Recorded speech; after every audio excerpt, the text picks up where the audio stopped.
So it's enough wittering from me. I think we've got our first guest presenter for this thing, which will be Ben Sparks. I hope.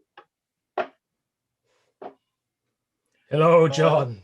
Hi. Hello. Oh. I, There's this, only so long I can actually hold this without my arm starting to shake. So I just wanted to show off a pumpkin. I'm not actually going to do the whole thing from the dark. But hi, John. I'll turn the lights on. okay. Just as a thing for the people working, people in the chat, please, if you guess this and guess what the magic tricks are, please don't try and spoil it for everybody else. Good advice. Nobody wants to go to a magic show and have that person sitting next to them yelling out where the rabbit is. So we're just going to let The people rabbit. get. You've given my rabbit trick away now. You haven't. It's fine. I'm just being an idiot. How you doing, John? I'm good. It's good to see you again. I saw you right at the beginning of the broadcast. Have you been on the stream the whole time? I broke and I went to bed at about 3 o'clock. I was about to say, like, I'm glad someone has some wisdom left. There are people who have not gone to bed yet, and I salute them, but they're crazy. I'm glad you're not that crazy.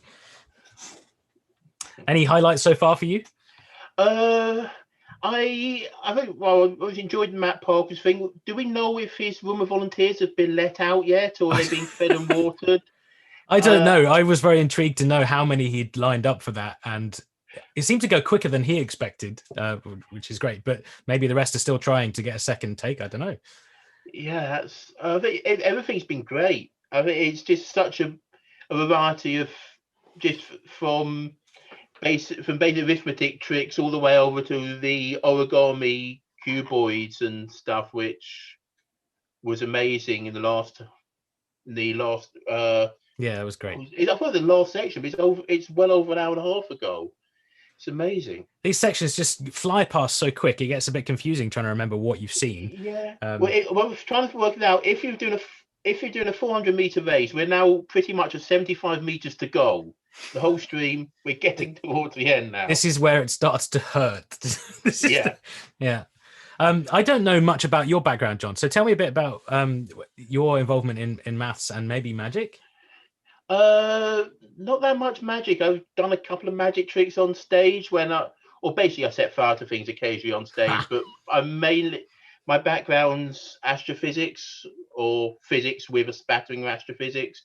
And then I've been working in in education, so supporting mainly in sixth forms, going everything from sort of functional skills maths all the way up to A-level extension and pushing and sort of trying to find weird ways of approaching subjects, because especially people I work with, a lot of the time the textbook ways of getting there don't work. Yeah, because they've a lot of times I'm supporting GCSE and stuff like that, and they haven't passed GCSE the first time. So you find some creative alternative ways of doing it. Nice. And I feel similar. I was a maths teacher for 10 years and then got lucky enough to carry on doing sort of maths teaching, but in a little bit more sporadic, remote visiting way. So I go and visit schools to do talks and workshops. And I work for the Advanced Maths Support Program, who support maths education around the country, government funded thing. But then I also get to do it freelance, and which is why I occasionally get calls from good friends who seem to realize I don't say no often enough. So KD Steckles and Matt Parker, particularly responsible for things like this 24-hour Math Magic show. And while it is a extremely tiring way to exist, trying to follow their lead on exciting math projects, it is really fun. So I'm really glad to get to come back and do a trick. But John, are you doing a trick at all later? Or no, I chickened out. I was trying to work out what my sort of math figure, and I just sort of I'm still trying to move into this flat. So sort of between that and sorting out technical issues, there was just a FUD that came on screen as my supposed second camera just fell off down into a corner. So that's not going to be hey, we've all had this problem, yeah. Well, do you want to see a trick? Yeah. That's why I'm here. I think everyone's is that why you're here? Oh, right. So we better crack on. In that case, I can do a card trick if that's all right, which I can follow. I'll put my camera on my cards in a moment. But if we get time, and you're up for trying it, this is entirely optional, then maybe it's a trick that you could do. It depends whether we can get your camera on your cards or not. I think I can hold up cards if that's okay. That would work. Well, let's see how it goes, because you'll see that this needs a whole bunch of counting, which might need a table, but it's not going to be the end of the world if you can't play along. So let me ask, first of all, get some camera changes here. I'm going to share my camera. Can you see a pack of cards and my hands waving here? There's a camera up here as well. I'm not going to look under there. That's frightening for everyone. So hopefully you can see the cards. And this is, I guess, like a lot of tricks that we've been seeing on this show, it's a maths trick. So even if you get suspicious about, is he concealing something off camera, which is entirely possible in a camera-based trick, I'm not, because that's kind of not the point of this trick. Now, many magic tricks do some sleight of hand, but this one doesn't. I won't say too much more about it. First of all, John, can help me here. Do you know about packs of cards at all? I mean, you're volunteering to host. I'm fairly familiar. How many cards in a pack normally, John? 52 if you're not including the jokers and the other random card. True mathematician, noticing the caveats. Jokers would mess up, so 52. I agree. There are pack of playing cards rather than if it was a different. Yeah, you also mentioned to me backstage that did you need to find some tarot cards? No, I don't need you to find tarot cards, but it's nice of you to offer, because we can predict the future anyway without them. I've now backed myself into a corner, haven't I? Anyway, there are 52 cards in this pack, which we can shuffle. Do you want me to shuffle them? I guarantee I did shuffle them before I came. Do you need me to shuffle them? For the audience's sake, well, okay, let's do a quick shuffle. So what I'm going to ask you to do is tell me how many cards are in half the pack. Be 26. Amazing. You came on expecting to present, and here I am asking you irritatingly simple and yet confusing under pressure mental arithmetic questions. 26 cards. I'm going to count out. I can cope with numbers. It's the algebra that goes. He's read my mind. We're going to do some algebra later on. How did you possibly know that? Actually, let's do a card trick first before we do the algebra. I'm going to count. Actually, to be fair, I'm an astrophysicist, so it's basically 1 0 to infinity. So I'm rounding up to there's probably 1.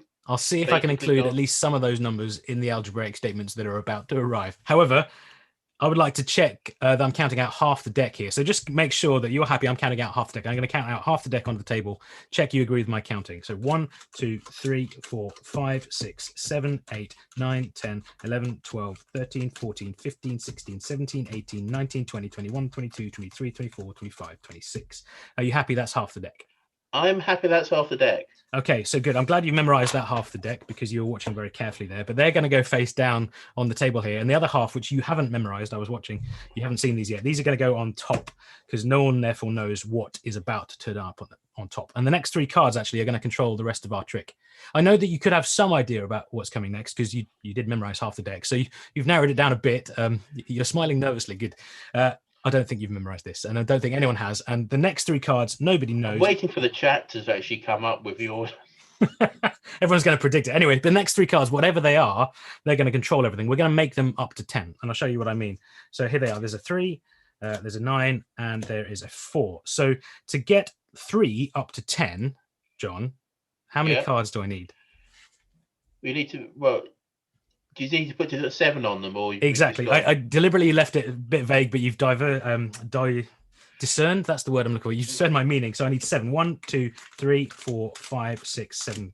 How many on this one, John? Now you've got the idea. Just 1. Amazing. And this one? 6. 1, 2, 3, 4, 5, 6. Okay. And the rest of the pack here in my hand under the camera is what we're going to play with now. So you can see still 3 cards visible on the table. Is that right? Yeah. Well, one see 3 face-up cards, and then agreed. Yeah, and the rest are face down. So the 3 face-up cards are what you want you to pay attention to. Can you add those numbers up for me? Yeah. I mean, I can see it too. I'm just checking that. Yeah, 16. Yeah. 16. Does everyone agree? Hold on. Why is this so hard on camera? Yeah, I agree. 16. Okay. Now I need you to really focus. This pack that's in my hand, these add up to 16. So I want you to tell me the 16th card in this pack. Why are you laughing? Why is this hard? Because I'm hoping that we get that the little kid from Matt Parker's video comes rushing in and just yells. Right. I mean, I'm going to do this trick. What did he reckon? Like, I need a certain number before I get 1 over E chance of doing this. No, but you're going to do it. Just relax. This is a magic show after the. I mean, do you have any color in mind? I mean, say the word red. Say the word black. See which feels right. Back yourself. Come on, John. It's going to be a red card. How could you possibly know that? It is going to be a red card, but that's just because I believe you. Okay, if it's red, let's try the two reds. Can you say the word hearts out loud, please? Hearts. Can you say the word diamonds out loud? Diamonds. That was much lower in pitch. You were much more excited about hearts, so you think it's going to be a heart. How do you feel about prime numbers? They're fun. Okay, so you want a prime heart. I mean, any prime numbers in mind? Well, there's four of them, I suppose. I don't think it's a 2, so I think 3. You want to get rid of the 3 as well as the 2? Okay, the 2 and the 3 have gone, so that's leaving us with a 5 and a 7. There's no 11, so I don't know. Say the word 5 and say the word 7. Just say 5, 7. Well, 7 had a little bit of an inflection on it. 7 of hearts, do you reckon? Yeah. I know this is taking ages, but you seem to have settled on a 7 of hearts. So the 16th card in this pack, which I've kept on camera the whole time, the 16th card, John, do you believe is the 7 of hearts? I'm pretty unconfident in me knowing it, but I'm pretty confident that you know it. Let's find out. 1, 2, 3, 4, 5, 6, 7, 8, 9, 10, 11, 12, 13, 14, 15. This one. What is it? 7 of hearts. How did you know? Sorry, I'm being annoying. I watched this back on YouTube earlier. This is that's clever time travel. I know we've got the 30-second delay, but if you can make use of that to make this trick work, that's impressive. So that's my trick. The ability that you have, even though you've never seen this trick before and you're doing this remotely, you haven't even touched the cards, to discern the card that was in 16th position in that pack, and you got 7 hearts. So that's the trick. And I first saw this as a maths teacher. In fact, I saw it done by someone from the rather wonderful group in Cambridge called Enrich. They were doing a sort of a maths workshop, and they showed this magic trick, and I was utterly blown away. I was like, how is it possible for them to know what card was going to be there? So I would like to teach everyone this trick, but I've just done it to you live. Have you any thoughts about what happened? And I'm not going to put you under pressure, but if you want to say any thoughts, then now's a good time. I'm pretty sure it's getting up to 10. I just want to say hello to the coding train who have just bombed the chat, or have been bombing the chat recently. So just a big hello to you lot. Or the train as that one came in. It's trying to get. It's the adding up to 10 is getting somewhere, and it's good. What you're doing as a true mathematician is trying to separate the wheat from the chaff. There's a whole lot of fluff in this trick, like all magic tricks, which is kind of the misdirection. And you've spotted something to do with getting up to 10 feels like it's doing something. So the reason why I like this trick is it feels like those top 3 cards are random and they control everything. And that's because they are random. I don't know what they're going to be, and they do control everything. I'm going to do the trick one more time, much quicker with some of the fluff sort of removed. But let's see if you can spot what happens this time. Can you remember what I did first, John? I know I'm putting a lot of pressure on you to remember. So you counted out 26. Okay, 1, 2, 3, 4, 5, 6, 7, 8, 9, 10, 11, 12, 13, 14, 15, 16, 17, 18, 19, 20, 21, 22, 23, 24, 25, 26. And do you remember what happened then? Then you put the other half of the cards on top. Good memory, good. And then what happened? 3 cards off of that. And we made them up to 10. So picture cards are worth 10 in this version of the trick. So I'm not going to put any cards on here. What about on the 2?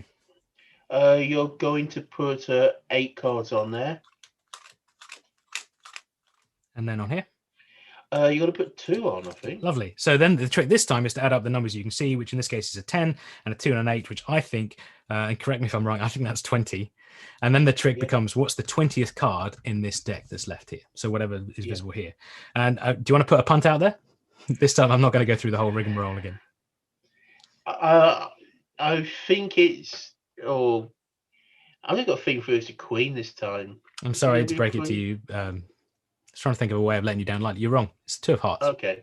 20th card is 1, 2, 3, 4, 5, 6, 7, 8, 9, 10, 11, 12, 13, 14, 15, 16, 17, 18, 19. This card is, you reckon? 2 of hearts. Okay. So I did the trick again, which is kind of breaking one of the rules that magicians do for good reason. Don't repeat tricks, because the second time you do a trick, and quite often the third and fourth times, you start paying attention to different things. And the misdirection, which you carefully supply in the first version of a trick, is a bit lost because the audience is getting wise to it. But I'm impressed with you, John, because you remembered what I did first in this trick, which was to deal out those 26 cards face. Do you remember? Face up or face down? It was, you dealt them up face up. Are you now suspicious about why would I deal them face up?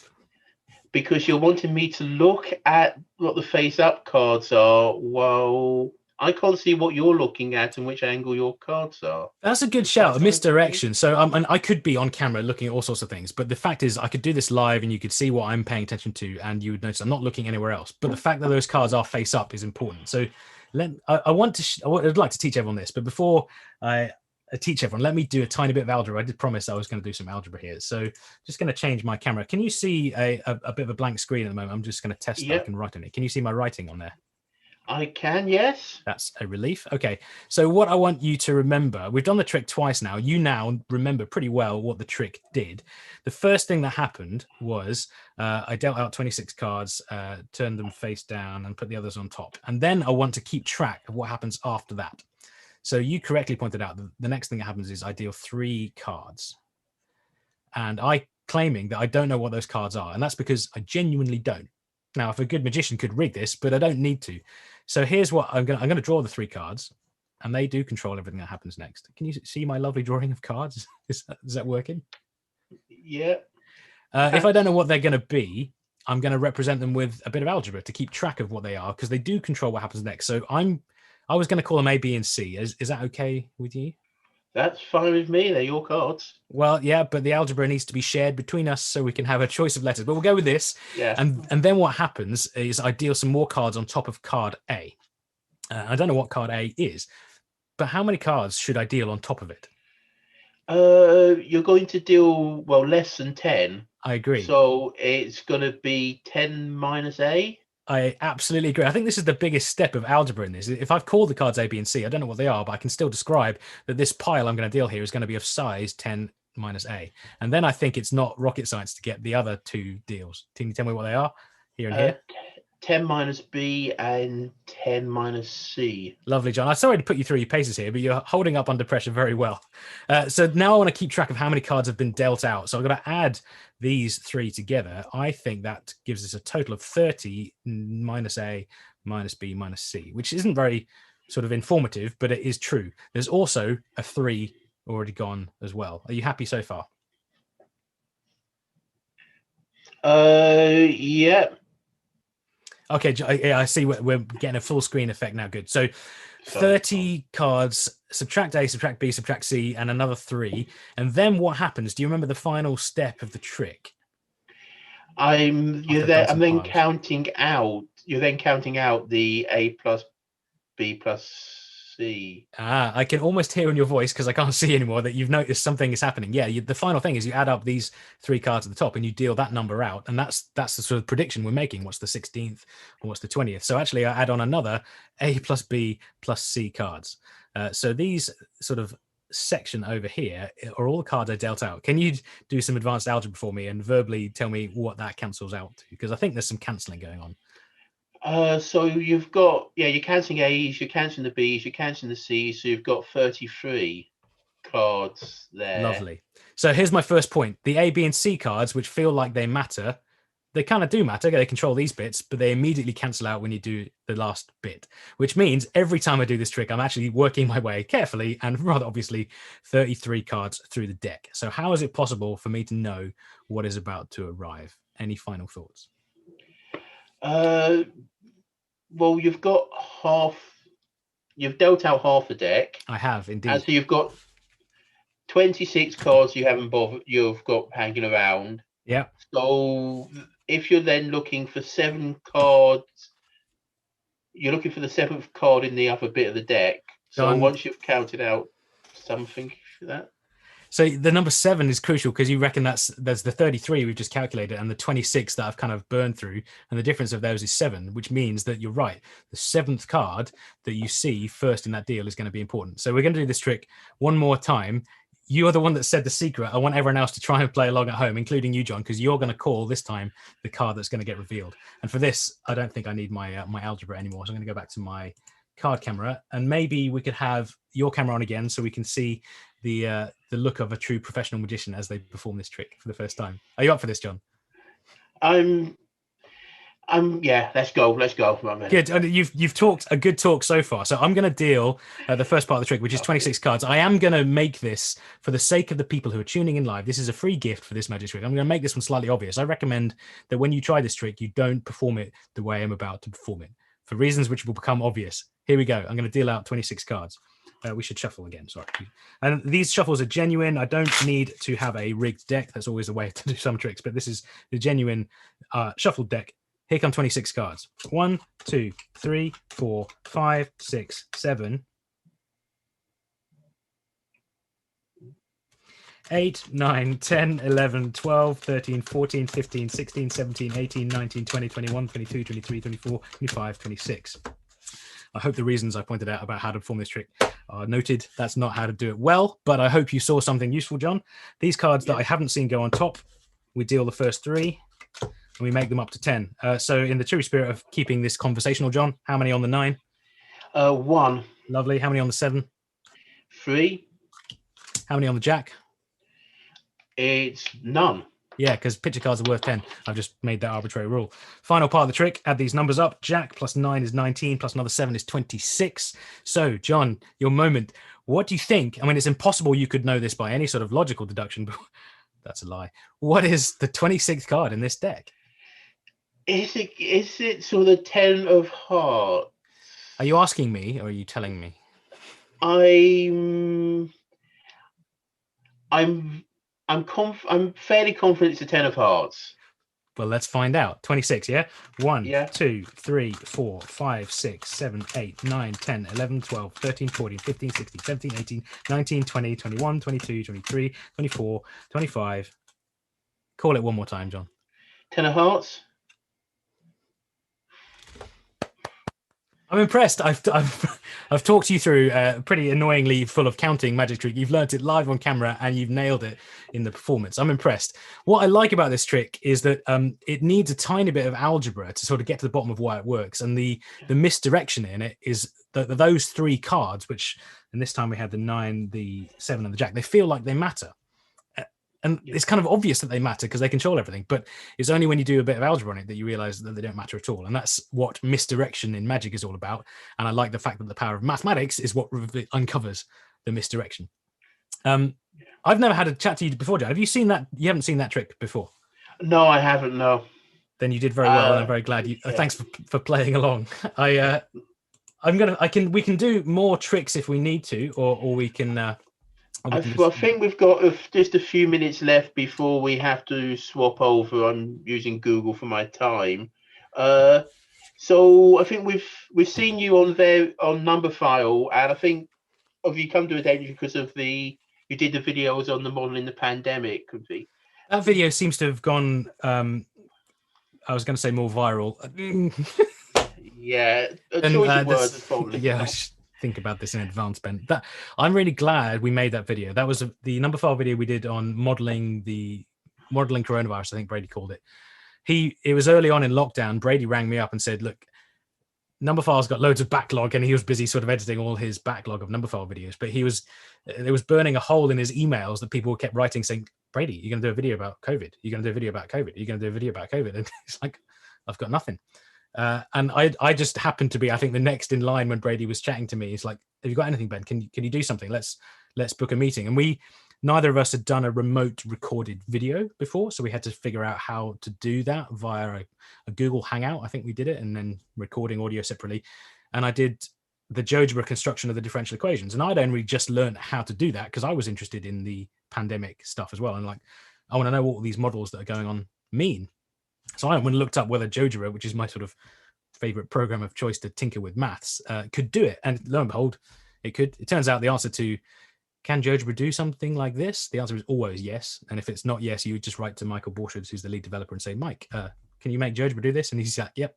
10 minutes later, he puts on Twitter, just update GeoGebra. Anyway, GeoGebra could solve differential equations numerically, and it could do it when I could tweak the sliders. So when I realized it could do that, I was like, back to Brady. Yes, I've got something. Let's busk it live on a call and see what happened. And I don't know if anyone else felt this early on in lockdown. I was feeling pretty useless. Just like, my job doesn't work anymore. I can't go visit schools. I'm not doing anything worthwhile, even if it was questionable that I was doing anything particularly worthwhile before. But we made the video, and I felt like it genuinely caused quite a lot of conversations among people I'd never met before, writing to me saying, I really understand a bit more about modeling. So I just felt a little bit more worthwhile again. And that helped a lot in early lockdown for me. So I'm glad a lot of people saw that video, even if it wasn't. There's bits I would change about what I said in that now, because we did it really on. We were all still trying to figure out what the viruses were going to do. Yeah, well, I think they're still currently trying to figure out. Definitely from the back at the start of all this, the amount of talk that was coming about exponentials and log graphs in sort of the general public is sort of, oh, it's a log graph. You can't. Log graphs seem to have then got into the mainstream talk for at least. Yeah, logarithmic scales. Everyone seems to be happy with now. I'm teaching some undergraduate natural scientists at the University of Bath at the moment. Very, very briefly, particularly ones who've never done A-level maths and they're doing a natural sciences degree, and they suddenly realize, oh, we need to know like a whole bunch of maths. Like, yep, sorry about that. But they need exponentials and logs. That's the big thing that they've never come across if they haven't done an A-level in mathematics. That's the UK post-16 qualification, though, if anyone's watching from other places. Yeah. So just as it's Halloween today, I went up to the supermarket. I live in sort of student area of Manchester, and there is no more alcohol in the whole of South Manchester. By the oh, really? It's all gone. I wasn't buying it, but every single student out there, I think there's parties there. But if you're going trick or treating, which mathematician would you dress up as? This is a little bit mean, but I can't say anything else. So I did it on the video I made with Brady about the Mandelbrot set, and it's not Benoit Mandelbrot. I dress up as Gaston Julia, who he gave his name to the Julia sets, and he was kind of around early 20th century, and it was a legend, really brilliant mathematician, but he looked kind of scary. Not through any fault of his own, because he lost his nose. His nose was injured in, I think, the First World War. And so the pictures of his face on Wikipedia, he's got this sort of like thing across his, it's genuinely sort of Darth Vader-ish. And that would be my optimal, scary looking mathematician, despite being a legend in the history of mathematics. So Gaston Julia would be my answer. That's kind of coincidental, because I was going to go with Tycho Brahe. Oh, right. The astronomer. Also, the astronomer mathematician who lost his nose in a duel over who was the best mathematician. We can be noseless buddies. And also Brahe had a moose, so had a pet moose. So that was all in his castle. That's always a good thing. The best people have pet mice. Mooses. I have no idea.